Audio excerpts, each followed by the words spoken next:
నమస్తే మిత్రులారా, నేను అడ్వకేట్ చౌహాన్. మిత్రులారా, ఒక కేసులోని విషయం ఏంటి అని అంటే, రిటైర్డ్ అయిపోయి ప్రశాంతంగా జీవనం గడుపుతున్నటువంటి వృద్ధులపైన కోడలు 498A కేసు ఫైల్ చేసింది. అయితే వారి యొక్క కూతురు విదేశాల్లో సెటిల్ అయింది. ఈ వృద్ధులు ఎవరైతే ఉన్నారో తల్లిదండ్రులు బిడ్డను చూడడం కోసం విదేశాలకు వెళ్ళాలనుకుంటే పాస్పోర్ట్ అధికారులు మీ మీద క్రిమినల్ కేసు ఉండడం వల్ల మీ యొక్క పాస్పోర్టును మేము రెన్యువల్ చేయలేము అని చెప్పి అడ్డుకున్నారు. దాంతో వాళ్ళు విదేశీ ప్రయాణం చేయలేకపోతున్నారు. ఆ తర్వాత వాళ్ళు ఆంధ్రప్రదేశ్ హైకోర్టులో ఒక రిట్ పిటిషన్ ఫైల్ చేసుకున్నారు.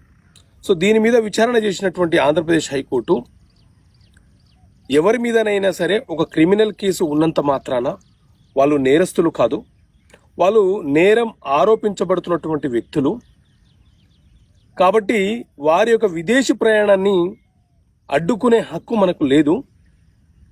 వారి యొక్క స్వేచ్ఛ కోర్టు యొక్క అనుమతితో వినియోగించుకునే అవకాశం ఉంటుంది అని చెప్పి కోర్టు వారి విదేశీ ప్రయాణానికి గ్రీన్ సిగ్నల్ ఇచ్చింది. సో ఈ కేసు ఆంధ్రప్రదేశ్ హైకోర్టు ఇచ్చినటువంటి తీర్పు కేసు యొక్క నెంబర్ ఏంటి అని అంటే రిట్ పిటిషన్ నెంబర్ 2038/2021.